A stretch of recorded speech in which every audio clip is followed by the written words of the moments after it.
Alors je vais vous parler du verbe grandir. C'est un verbe important dans le texte biblique, en hébreu, en grec, il est bien reconnaissable. Et il est aussi employé souvent à une certaine conjugaison en hébreu qui lui fait signifier faire grandir, avec la question qu'est-ce qui fait grandir quelqu'un, qui ou quoi, et la question est souvent sous-jacente dans beaucoup de textes bibliques. Alors ce que je vous proposerai, c'est des petits parcours bibliques. Je ne vais pas vous donner des solutions ou des réponses toutes faites, je vais plutôt vous renvoyer à des textes bibliques, à des histoires, parce que c'est à l'intérieur d'histoires qu'on se rend compte de ce que le mot grandir peut signifier. Et je voudrais partir d'une situation qui arrive à plusieurs reprises dans les évangiles, les disciples avec Jésus. Donc les disciples écoutent Jésus, ils ne comprennent pas grand-chose d'ailleurs, mais pendant les heures creuses pendant lesquelles ils le suivent sans rien dire, ils parlent entre eux. Et leur sujet de conversation favori, nous disent les évangiles, c'est « qui est le plus grand parmi nous ?» Et Jésus, un jour, entend la conversation et leur dit « Écoutez, j'ai quelques réponses. Le plus grand, c'est celui qui se fait petit, qui sert les autres. Alors celui-là, c'est vraiment le plus grand. » Et d'autres fois, il prend un gamin qui passe dans la rue et il dit, voilà, le plus grand, c'est celui qui se fait petit comme cet enfant. Alors, c'est tout à fait paradoxal, c'est tout à fait la manière biblique, c'est la manière de Jésus, comme toujours. Il ne s'agit pas de devenir puéril ou infantile, et évidemment, se faire petit, ça n'est pas devenir gaga ou idiot, bien entendu. C'est une certaine manière d'être au monde sans avoir comme vecteur de son action le pouvoir, et son pouvoir personnel sur les autres. Beaucoup de gens pensent ça, être grand, c'est écraser beaucoup de monde. Alors pas du tout, justement dans la Bible, pas du tout. La renonciation à la passion du pouvoir, je dirais, est le premier pas vers ce qu'on appelle être grand dans la Bible. Et puis c'est aussi autre chose, et c'est les enfants, le thème des enfants que Jésus donne en exemple, qui le dit, c'est renoncer aussi au programme. Un enfant, il vit davantage dans l'instant parce qu'il n'a pas encore une idée du temps et de ce qu'il faudrait faire pour arriver à tel but. Je pense que grandir dans la Bible, ça suppose qu'on ne sait pas justement ce que c'est qu'être grand et on ne sait pas comment y arriver. C'est complètement l'opposé de ce qu'on appellerait aujourd'hui le développement personnel, où on veut atteindre un but et on se donne les moyens, comme on dit aujourd'hui, pour atteindre ce but. Donc on sait déjà l'homme, la femme qu'on voudrait être et on fait tout pour le devenir. Alors ça n'a aucun lien avec devenir grand dans la Bible. Donc c'est tout à fait paradoxal, c'est une sorte de renonciation à donc ce goût, à cette passion du pouvoir, on ne domine pas. Et puis, c'est renoncer aussi à une certaine manière de savoir tout déjà d'avance. Ah, pour être grand, il faut faire ceci, cela, et la grandeur, c'est ceci ou cela.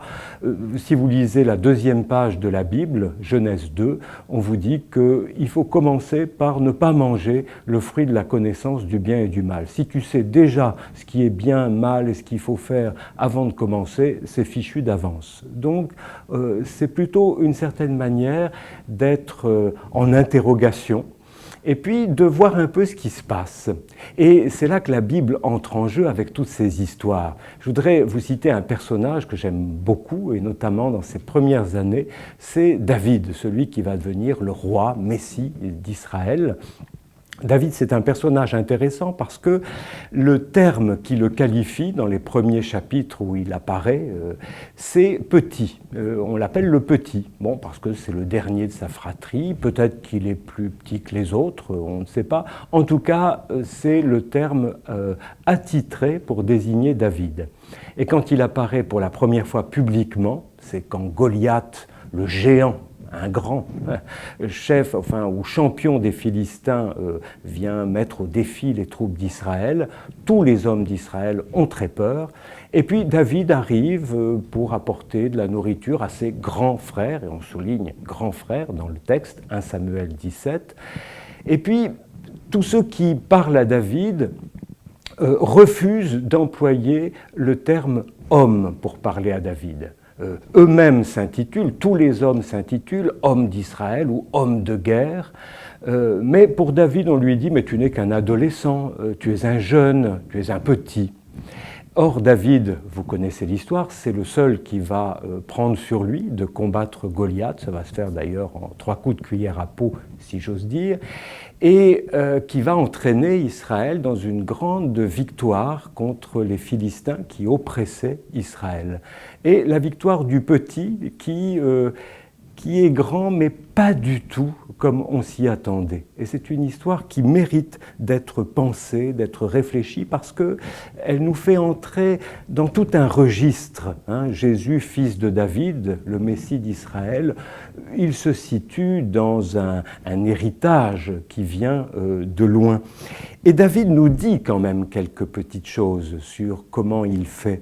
Il nous dit, quand il se présente, qu'il est berger et que quand des prédateurs, des grands prédateurs, des lions, des ours viennent emporter ses brebis, il court après pour tuer le prédateur et reprendre la brebis au risque de se faire bouffer lui-même. Donc c'est pas n'importe qui, c'est pas quelqu'un, David, qui joue à être petit, c'est un petit gars, mais qui risque sa vie. Et comme il le dit, avec Dieu, le Seigneur qui m'a délivré des crocs, des ours et des lions, va aussi me délivrer de la main de Goliath, le Philistin. On l'appelle petit, on lui dit qu'il n'a pas beaucoup d'expérience. Il sait quand même qui est Dieu et comment on vit avec Dieu et ce que Dieu fait vivre. Et si vous regardez à la fin de sa vie, David chante un grand cantique, c'est 2e livre de Samuel, chapitre 22, où il fait le bilan de sa vie. Et il dit « Celui qui m'a rendu grand, c'est le Seigneur, c'est lui qui m'a affermi et qui m'a placé en tête des nations. » Le petit est devenu grand, mais pas du tout par les moyens habituels, et c'est un beau parcours. Et il y a beaucoup de parcours d'hommes et de femmes dans la Bible qui sont dans le même registre, c'est-à-dire avec des moyens tout à fait inattendus, ils entrent dans leur stature. Et c'est ça que j'aimerais signaler. Dans la Bible, on ne devient pas grand en prenant un modèle personnel ou d'un autre humain. On devient grand avec Dieu. Et comme le dira saint Paul dans le Nouveau Testament, notre modèle de grandeur, c'est la stature du Christ. Et la stature du Christ, c'est dans le début de la lettre aux Éphésiens, toute la vie chrétienne, en fait, c'est d'entrer dans cette stature. Et le Christ, il est devenu grand comment ? En écrasant les autres ou en ayant une idée sur ce qu'il fallait faire a priori? Non, en se faisant masser les pieds par une femme, en parlant, en rencontrant les petits, les humbles, en se laissant aussi interpeller et mettre en croix. C'est là, dans l'évangile de Jean, où il dit qu'il est grand, élevé de terre sur la croix. Donc, si vous avez envie de relire ces passages et puis de faire un petit coaching pour devenir grand avec la Bible, avec les évangiles, bienvenue.